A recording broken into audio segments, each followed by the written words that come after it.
살을 빼고 싶어서 달리기를 시작하셨나요? 그런데 살이 잘 안 빠져서 열심히 달렸는데 왜 살이 안 빠지지 고민되시나요? 나한테는 달리기가 안 맞나? 포기하고 싶으신가요? 사실 살이 가장 잘 빠지는 달리기 시간과 속도가 있어요. 이 시간과 속도를 알게 되시면 훨씬 더 효과적으로 살을 빼실 수 있을 거예요. 살 빼는데 가장 효과적인 시간과 속도가 궁금하신 분들이라면 오늘 영상 꼭 끝까지 시청해주세요. 오래 달릴수록 살이 더 잘 빠져야 되는 거 아니야? 생각하시나요? 실제로 우리 몸은 운동을 시작하면 탄수화물을 먼저 사용하다가 운동 시간이 늘어나면 탄수화물 대신 지방을 소모하는 비율이 높아져요. 특히 20분이 지나면 탄수화물보다 지방을 사용하는 비율이 더 많아져요. 그럼 오래 운동할수록 살이 더 빠지는 게 맞는 거 아니야? 생각되시나요? 맞아요. 이론적으로는 운동을 오래 할수록 더 많은 지방을 태워서 살이 더 많이 빠져요. 하지만 이건 단지 이론적인 이야기이고 현실에선 달라요.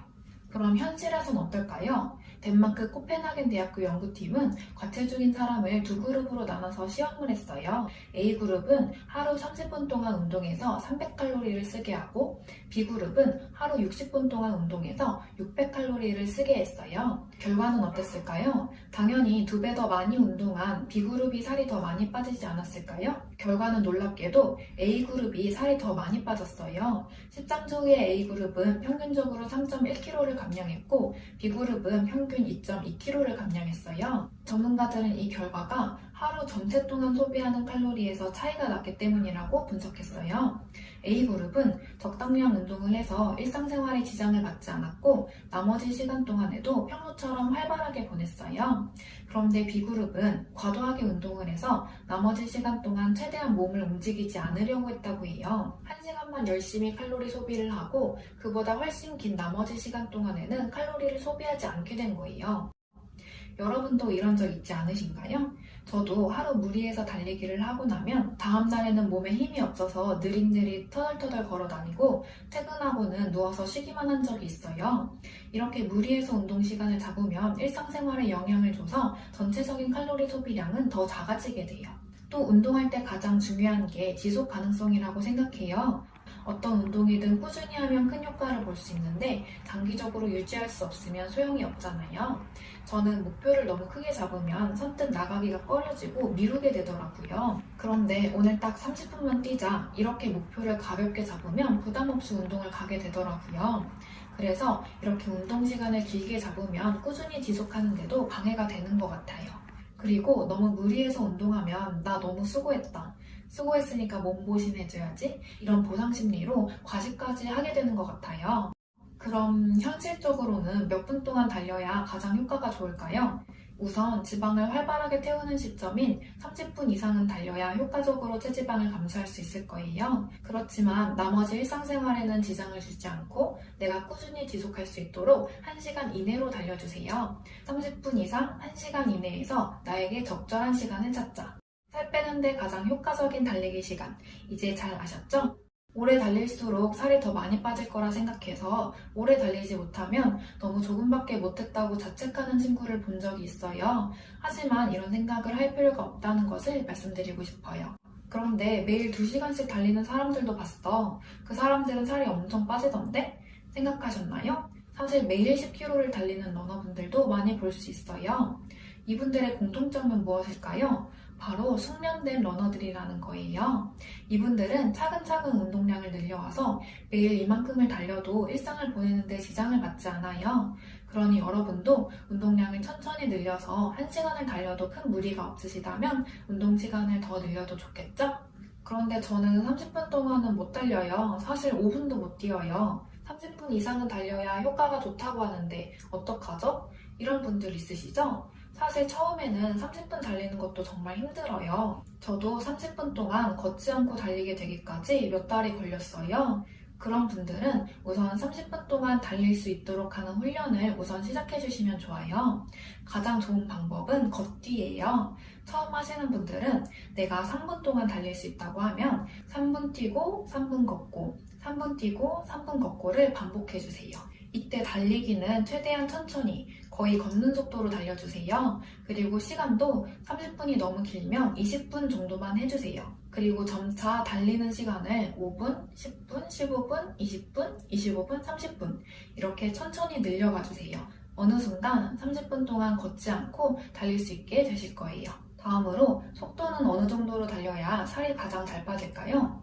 격렬하게 운동할수록 칼로리를 더 많이 소비하잖아. 빨리 달릴수록 더 살이 잘 빠지지 않을까? 이렇게 생각하시나요? 그런데 사실 그 반대예요. 천천히 달릴수록 살이 더 잘 빠져요. 천천히 달릴수록 살이 더 잘 빠진다고? 과연 왜 그럴까요?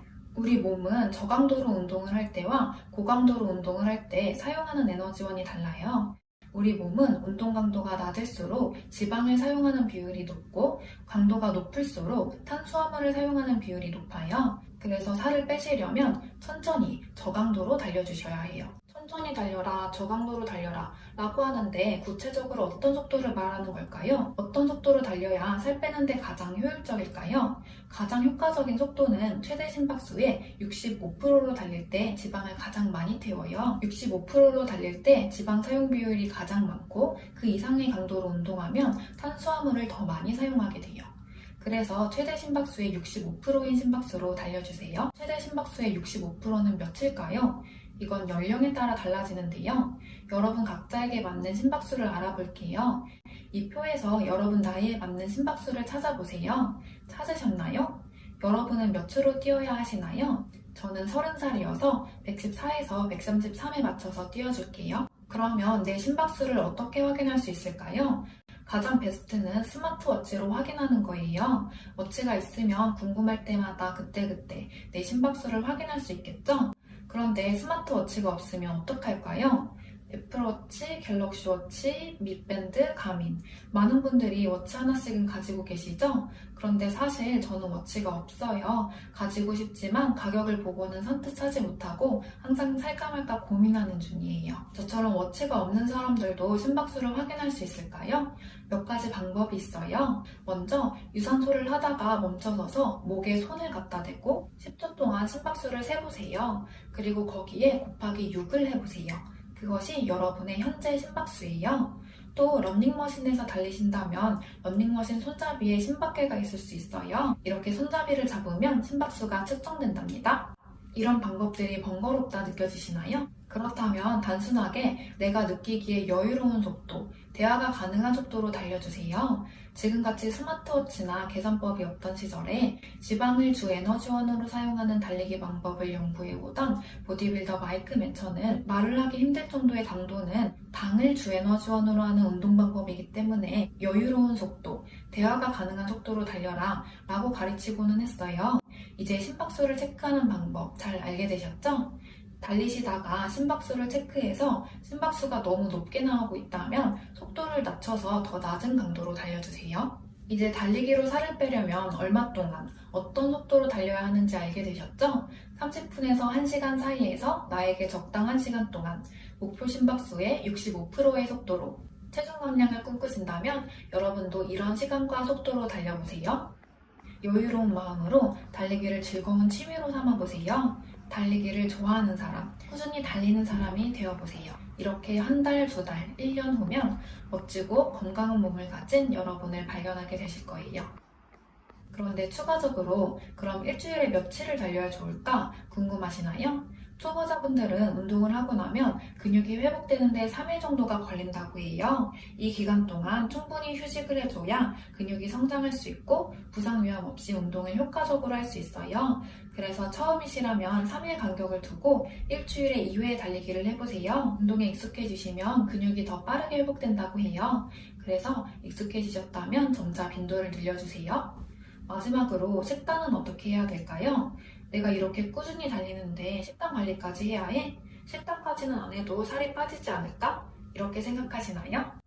달리기를 하면 많은 양의 지방을 연소하게 되고 기초대사량이 높아져서 평소에도 더 많은 지방을 태울 수 있는 건 사실이에요. 그런데 아쉽지만 이렇게 운동을 하더라도 칼로리 섭취량이 칼로리 소비량보다 더 많으면 살은 빠지지 않아요. 살은 칼로리 섭취량이 칼로리 소비량보다 더 적은 칼로리 적자 상태를 만들어줘야 빠져요. 그래서 살을 빼고 싶으신 분들이라면 달리기를 했으니 보상으로 맛있는 걸 마음껏 먹어야지 하지 마시고 건강한 음식들로 적정량을 섭취해주세요. 식단에 관련해서 달리기 마니아로 알려진 전지현님의 일화가 있어요. 전지현 씨가 중국에서 열심히 운동하는 모습도 목격을 했거든요. 아, 이번 촬영하면서? 네, 저희가 이제 암사를 찍으러 중국 암사, 촬영 맞아. 갔었는데 그때 2층인가 3층에서 전지현 씨가 홀로 러닝머신을 정말로 열심히 땀을 뻘뻘 흘리면서 하는 모습을 보고 와, 여기 중국까지 와서 저렇게 운동을 열심히 하시는구나.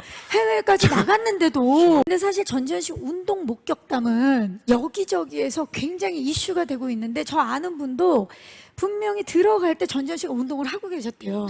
근데 이제 본인이 PT를 받고 러닝머신도 하고 유산소도 끝내고 씻고 나와서 밥까지 먹었는데도 운동을 하고 계시더래요.